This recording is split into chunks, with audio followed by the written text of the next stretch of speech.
As temperatures start to fall, there are warnings of a winter of discontent. This is a crisis that was made in Downing Street. The cost of living in the UK of Russian is rising. missile strikes on cities across Cost Ukraine. of living continuing the whole to soar. world is facing The UK is the largest tonight energy guaranteed crisis to have its in third 50 new years. Prime Minister in Russian 3 President months. Vladimir Putin has launched The highest a major price rises in military almost operation 10 against Ukraine. years. How do we sum up the year? 2022. Or maybe we'd rather scrap that idea, bury our heads, hope it'll soon disappear. Just a blip, as they say, with a stiff upper lip. Crisis? What crisis? Well, where do we start? Food and fuel prices? The cost of living rising? There's war in Ukraine? There's trouble at the top, the door at number 10 revolving again and again, and there's no mop for the mess the economy is in, and we can't blame the press. Crisis? Oh yeah, that crisis.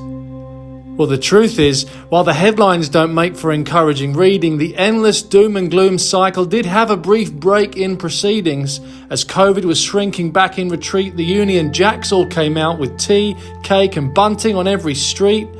But jubilation was short-lived. After a platinum summer heatwave, smiles would soon fade as our screens were taken up with the black cars of the Royal Cavalcade for Her Majesty's funeral. Unceremoniously followed by politics pitiful. Now we're facing another winter of discontent, and we're longing for a bit of tradition and ritual. We hope when we tot up all that we've spent, we'll make something good out of the bad this Christmas.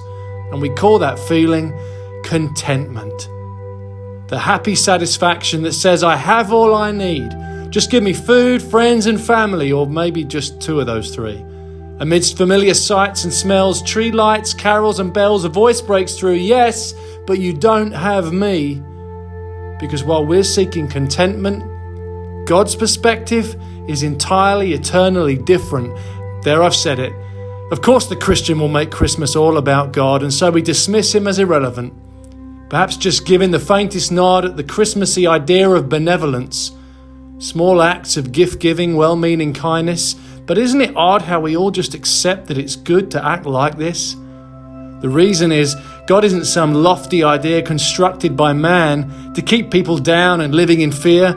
God isn't some force that keeps his distance. No, Christmas celebrates the God who draws near. He has made us to know him despite our resistance. And one holy night, as the stars were brightly shining, like today, far from silence, there was chaos and crisis. And yet God, with perfect timing, brought together his plan. A little town bursting at the seams, a teenage pregnancy with all rooms reading no vacancy. This was far from the birth plan of any mother's dreams. I mean, who wants to give birth in a stable? But into a world unsanitized and unclean entered Jesus the Saviour. He is God in the flesh. He knows what it means to feel pain and grief, frustration and stress, but he was humbly content to live in this broken mess because he came for you.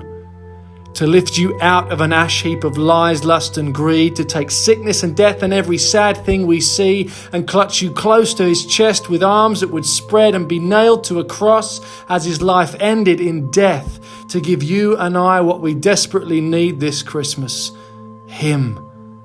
In him there is forgiveness, sins washed away.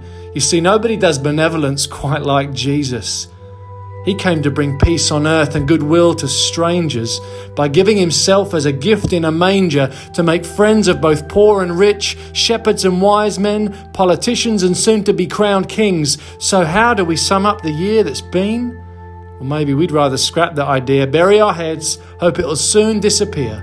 Just a blip, as they say, with a stiff upper lip. Crisis? What crisis? Well, where do we start? Start with Jesus.